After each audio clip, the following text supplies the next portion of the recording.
Maya Chen walked through the hallways of Lincoln High School, her worn backpack slung over one shoulder, trying her best to blend in with the crowd of chattering teenagers. To anyone watching, she looked like any other 17-year-old girl, average height, dark hair pulled back in a simple ponytail, clothes that were clean but clearly not expensive. What they couldn't see were the scars hidden beneath her long sleeves, or the way her eyes automatically scanned every room for exits and potential threats. The morning bell rang, and Maya slipped into her first period physics class, taking her usual seat in the back corner. Mrs. Rodriguez was already writing equations on the whiteboard, discussing gravitational forces and orbital mechanics. Maya found herself fighting back a bitter smile.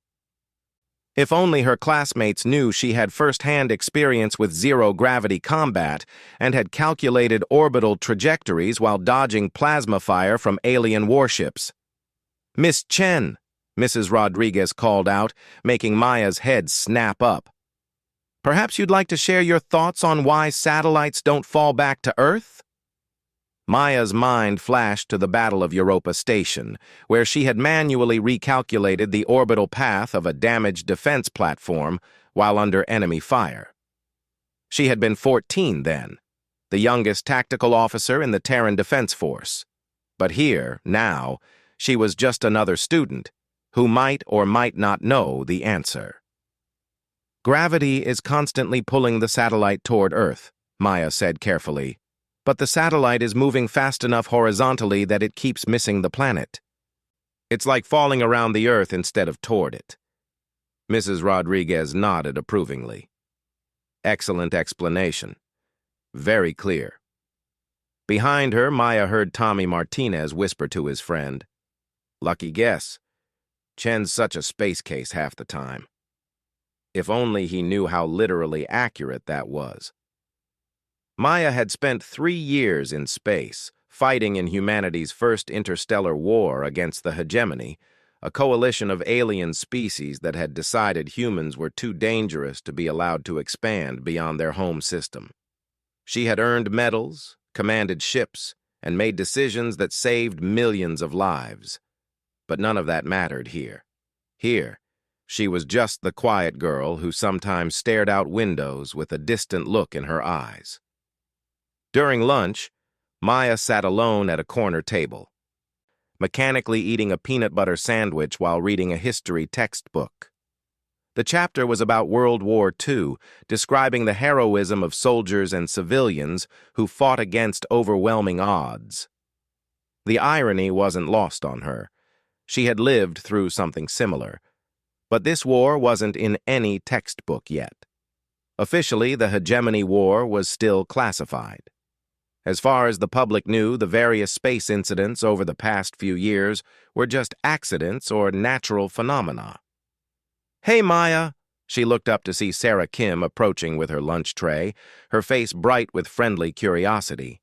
Sarah was one of the few students who made an effort to include Maya, though Maya often felt guilty about not being able to reciprocate with genuine friendship. How could she explain that she had trouble relating to teenage concerns when she had seen entire colonies destroyed? "Mind if I sit?" Sarah asked, already settling into the chair across from her. "Sure," Maya replied, closing her textbook. "You always seem so serious," Sarah observed, unwrapping her sandwich. "Do you ever just, I don't know, have fun? There's a party at Jake's house this weekend. You should come." Maya considered it. The idea of standing around making small talk about classes and gossip while music played too loudly held no appeal. She had spent too many nights on the bridge of a starship, making life-or-death decisions to find excitement in typical teenage parties. "I'll think about it," she said, which they both knew meant no. Sarah's expression softened with concern. "You know, if something's bothering you, you can talk to me. I mean, I know we're not super close, but everyone needs someone to talk to." For a moment, Maya felt a powerful urge to confess everything, to tell Sarah about the nightmares where she relived the destruction of the colony ship Haven, where she had been forced to choose between saving 100 civilians or maintaining the formation that protected 1,000 others. To explain why she sometimes flinched at sudden noises, or why she couldn't stand being in crowds for too long. Instead, she just smiled and said, "Thanks, Sarah. I appreciate it. I'm just not much of a party person." The afternoon brought Maya's favorite class, Advanced Computer Science. While her classmates struggled with basic programming concepts, Maya found the work almost relaxing. After writing tactical AI algorithms that could process thousands of variables in real-time combat situations, creating a simple game or database felt like a pleasant mental break. Their teacher, Mr. Patel, was explaining network security principles when Maya's blood suddenly ran cold. On the classroom's smart screen, a news ticker was displaying breaking headlines. Her enhanced peripheral vision, trained through years of combat, caught the words before anyone else noticed. Mysterious energy readings detected in outer solar system. Maya's hands clenched involuntarily. She recognized the energy signature patterns from the description. It was a hegemony scout probe, using the same quantum distortion technology that their advanced forces employed. The war wasn't over. They were coming back. She forced herself to remain calm, to keep breathing normally. But inside, her mind was racing through tactical scenarios. How long before they reached Earth? What was their force strength? Who in the current military command would remember the protocols she and her team had developed? "Miss Chen?" Mr. Patel's voice seemed to come from very far away. "Are you feeling all right? You look pale." "Just tired," Maya managed to say. "Could I get a drink of water?" "Of course. Take your time." Maya walked slowly to the fountain in the hallway, her mind spinning. She needed to contact General Morrison, her former commanding officer, but she couldn't do it from school. Her civilian identity was too carefully protected. The government had spent considerable effort making sure that the young heroes of the Hegemony War could attempt normal lives afterward. As she bent to drink from the fountain, Maya caught her reflection in the polished metal surface. For just a moment, she didn't see the ordinary high school student others saw. She saw Commander Maya Chen, the girl who had earned the Solar Cross for gallantry, who had single-handedly held off 3 hegemony destroyers long enough for civilian transports to escape the Titan facility. But then a group of freshmen walked by, laughing loudly about something trivial, and the moment passed. Maya was once again just another student, invisible and unremarkable. Except now she had the weight of terrible knowledge. The enemy was returning, and she was possibly the only person on Earth who understood what that meant. The rest of the school day passed in a blur. Maya attended her remaining classes on autopilot, her mind already shifting into the tactical mindset that had kept her alive during the war. She began mentally cataloging resources, thinking about who she could contact, what preparations needed to be made. When the final bell rang, Maya walked to her locker with careful, measured steps. She couldn't appear too eager to leave, couldn't do anything that might seem unusual, but every second felt precious now. Earth had perhaps weeks, maybe months, before the hegemony returned in force. And somehow, a high school student in suburban Ohio might be one of the few people qualified to help humanity prepare for what was coming. As she gathered her books, Maya made a silent promise to herself. She had tried to be normal, had tried to forget the warrior she had been. But if her people were in danger again, she would do whatever it took to protect them, even if it meant giving up the ordinary life she had been trying so hard to build. The ordinary girl walked out of Lincoln High School that afternoon, but Commander Chen was already planning for war. Maya's hands trembled slightly as she unlocked her bedroom door that evening, the weight of the day's revelation still heavy on her mind. Her room looked exactly like any other teenager's might. Posters of bands she pretended to like, textbooks scattered on her desk, a laptop covered in random stickers. but hidden behind her bookshelf was a small device that hadn't been activated in over a year. She moved the books aside and retrieved the quantum communicator, no bigger than a smartphone, but infinitely more sophisticated than any civilian technology. Her fingers hesitated over the activation sequence. Once she turned this on, there would be no going back to her normal life. The government handlers who had helped her transition to civilian life had been very clear.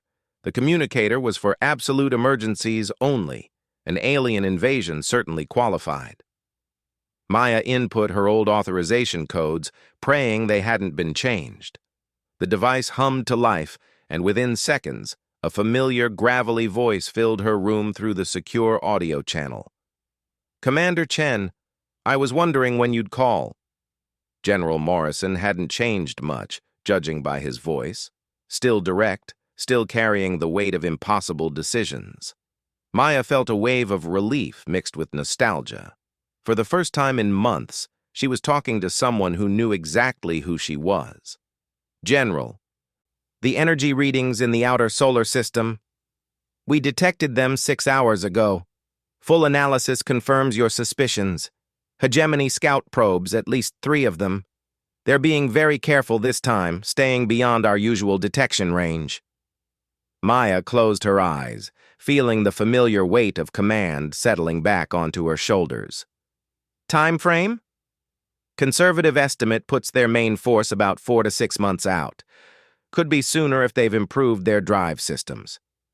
Morrison's voice carried a note of grim respect. "They learned from our last encounter. No more underestimating humanity."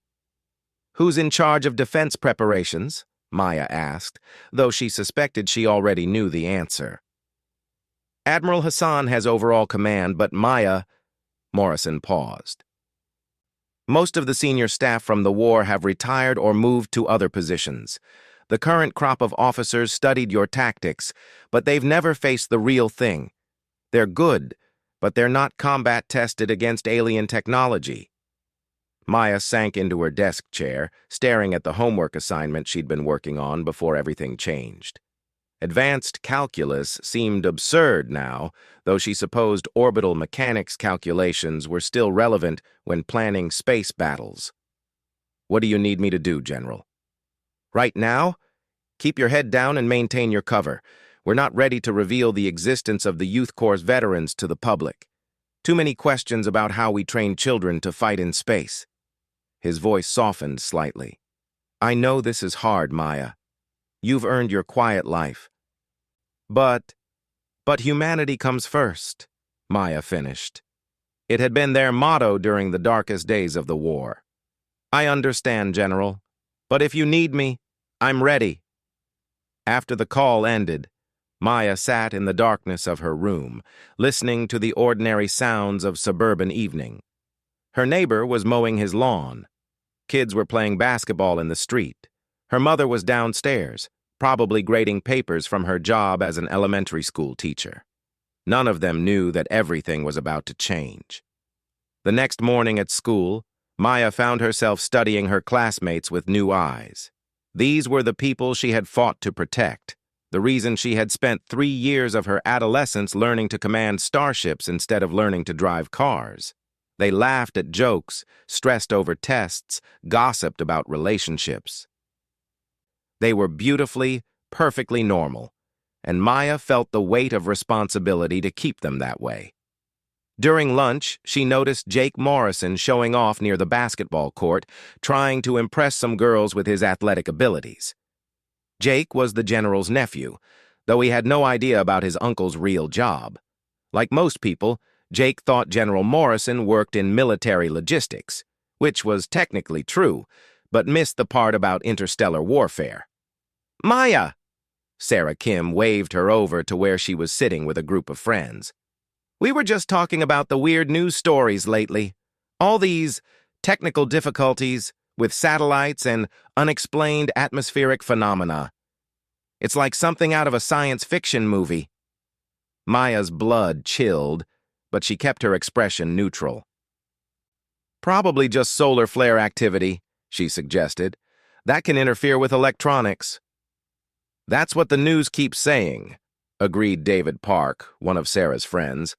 But my dad works at NASA, and he says the patterns don't match any natural phenomena they've seen before. Maya felt a spike of alarm.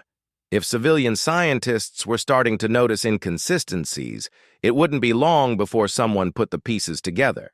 The cover story was wearing thin. "Have you guys ever wondered what we'd do if something really big happened?"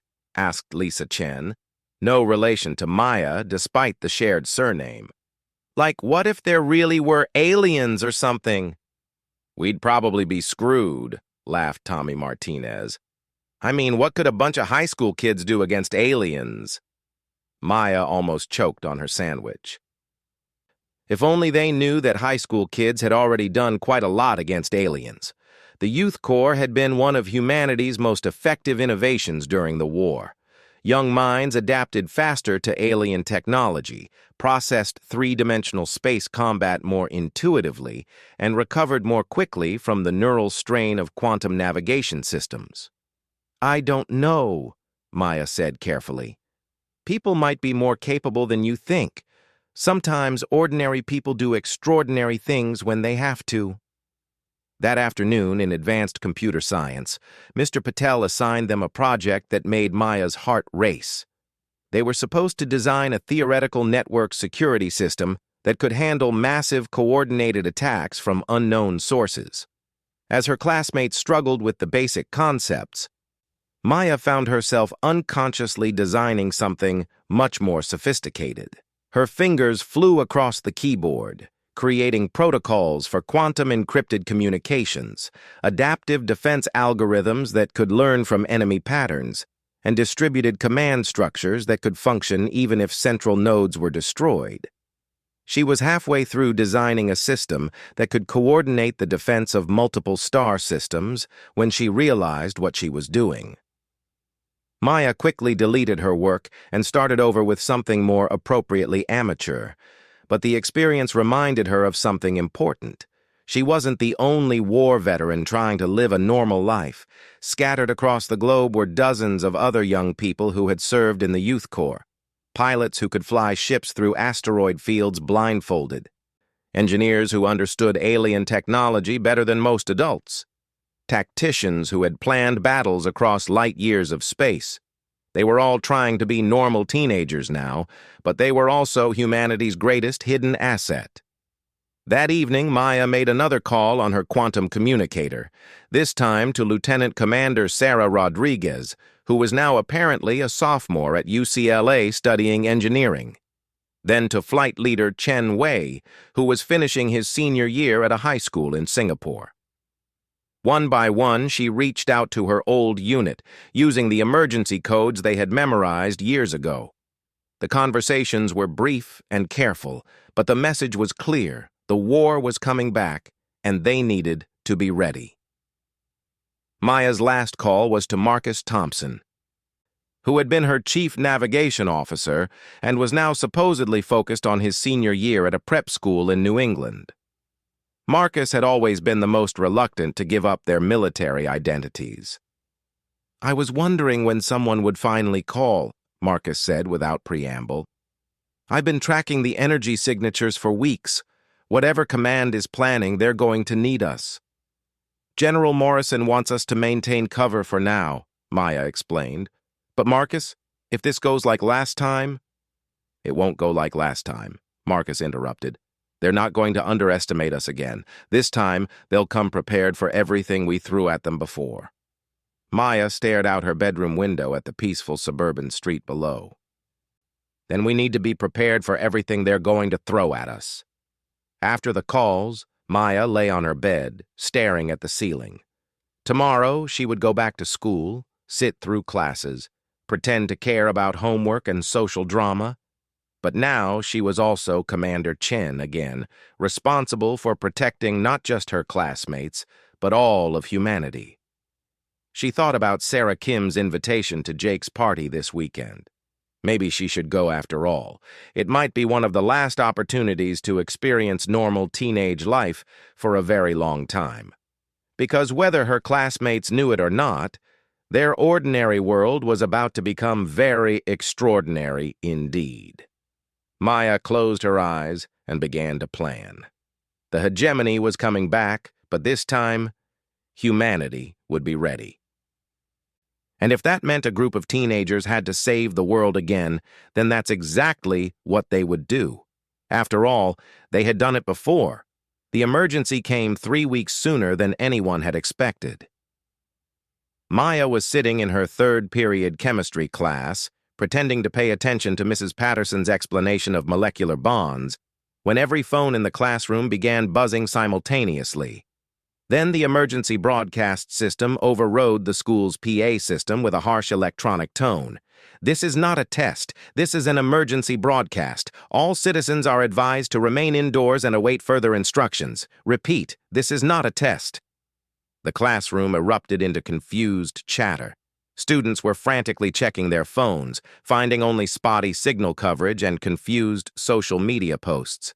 Mrs. HFY Patterson looked as bewildered as everyone else, trying unsuccessfully to get more information on her own phone. But Maya knew exactly what was happening. The hegemony had arrived ahead of schedule, and the government was implementing code black protocols. She could feel the familiar sensation in her bones, a slight vibration that meant massive ships were entering Earth's gravitational field.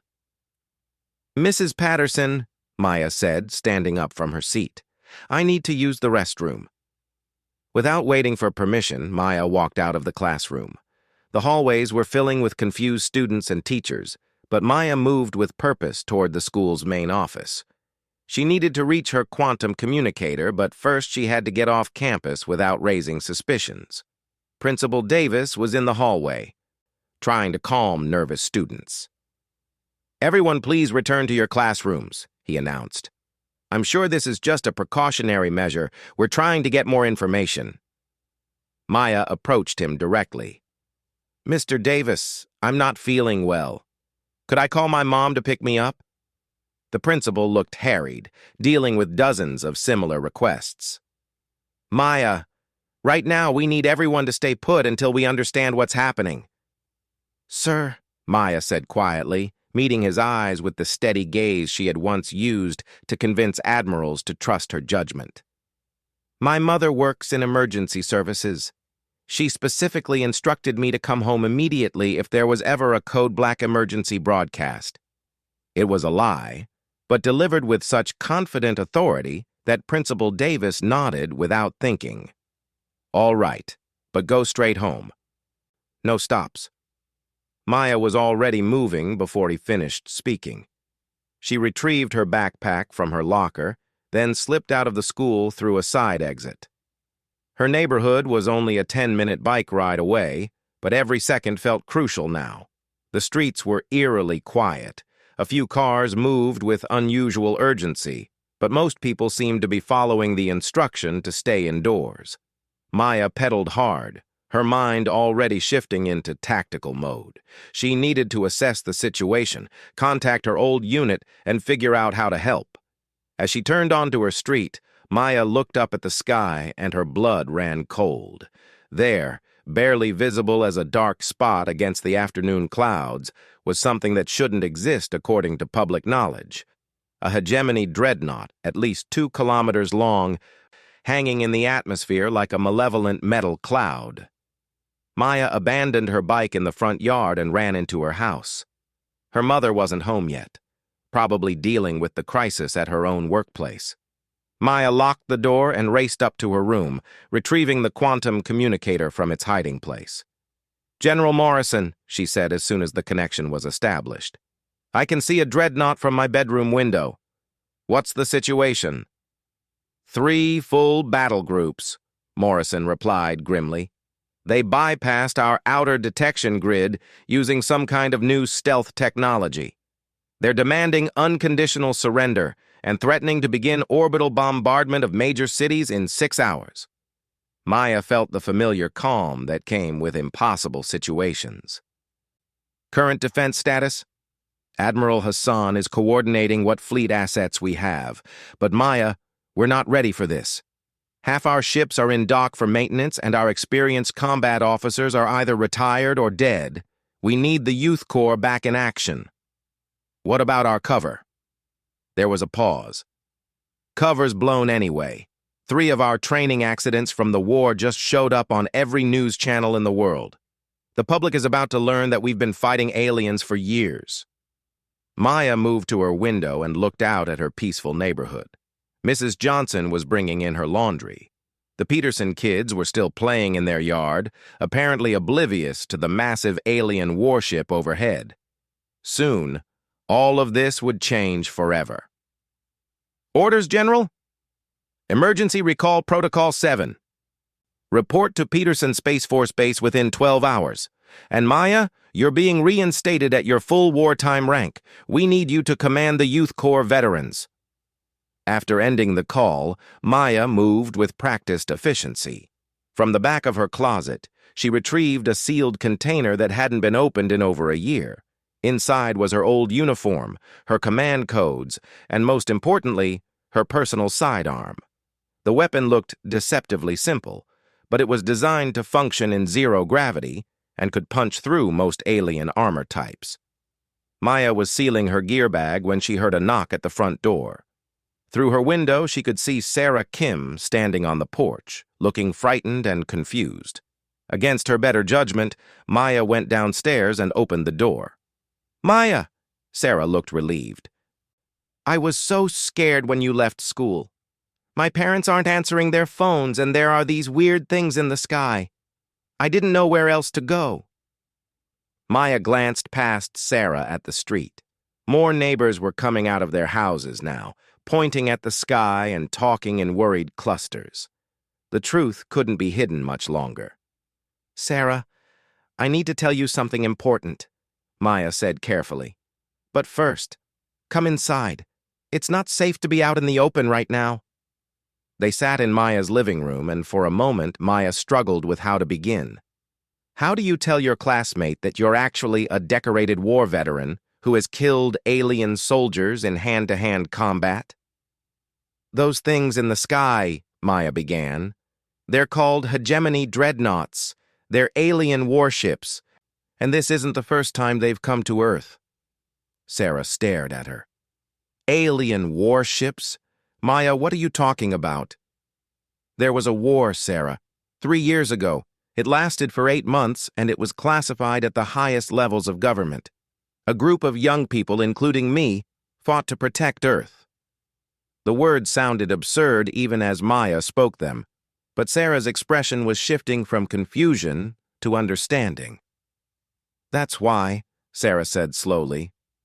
"You always seem so serious. Why you never talk about yourself?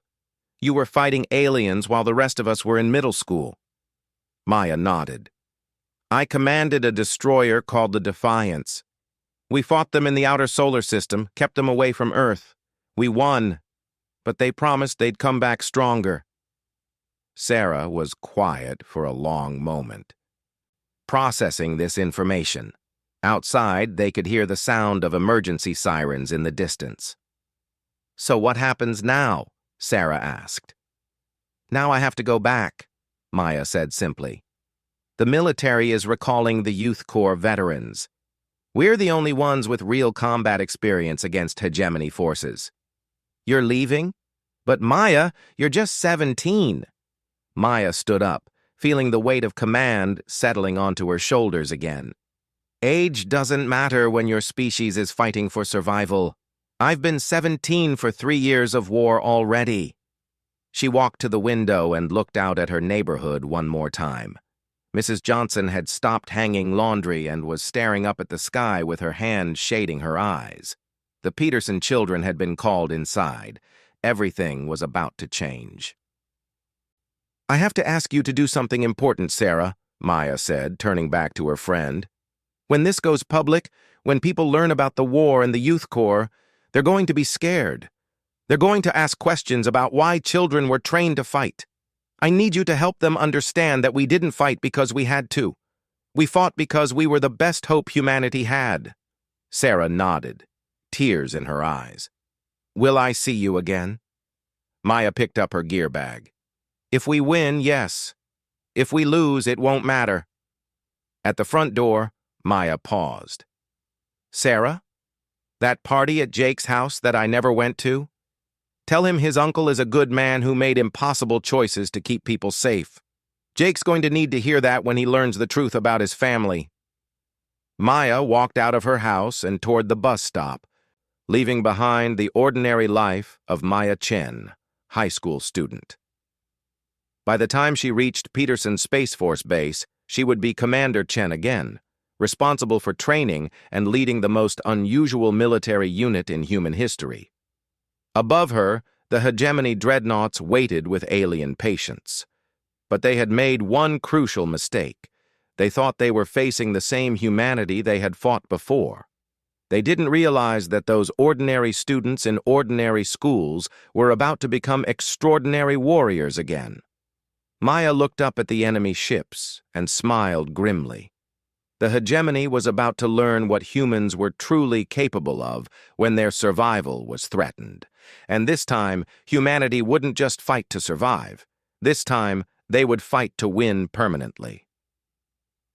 As Maya boarded the military transport that would take her back to war, she thought about her classmates at Lincoln High School. They would be frightened when they learned the truth, but they would also be proud. Because one of their own, the quiet girl who sat alone at lunch, was about to help save the world. Again.